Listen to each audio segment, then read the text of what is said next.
একটা gadget ready করতে যে কত পরিমাণ টাকা লাগে, আমি পিসিটা বিল করতে অলরেডি আমার মানে 1 লাখের উপরে চলে গেছে।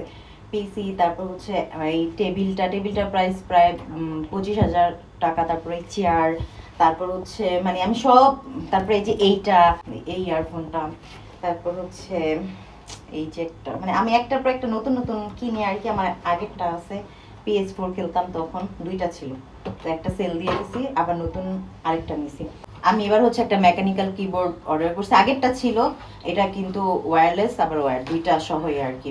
তো এটা প্রাইস একটু বেশি, আগেরটা আমার মনে হয় 2700 সামথিং ছিল, আর এটা নিছি মানে পুরো আমার ডেলিভারি চার্জ সব 5000-এর উপরে আসছে। আর এটা কিন্তু ডাস্ট কভার, লাইক যখন আমরা এটা মানে চালানোর পর হচ্ছে সুন্দর করে এটা দিয়ে ঢেকে রাখতে পারবো।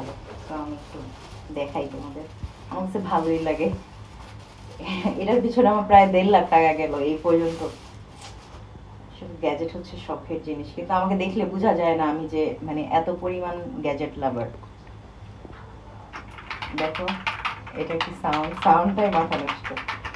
তো তোমরা কিন্তু মানে যারা কম্পিউটার ইউজ করো বা ল্যাপটপের জন্য তোমরা এই কিবোর্ডটা নিতে পারো, এটা অনেক ভালো। তো এটা রিভিউ অনেক ভালো আছে, আমার মনে হয় বাজেট ফ্রেন্ডলির ভিতরে 5000, আমার ডেলিভারি চার্জ 5100 টাকা আসছে। আর এই যে এটা হচ্ছে যখন আমি ইউজ করব তখন যে জাস্ট এভাবে ঢেকে রাখবো, ডাস্ট কভার সুন্দর।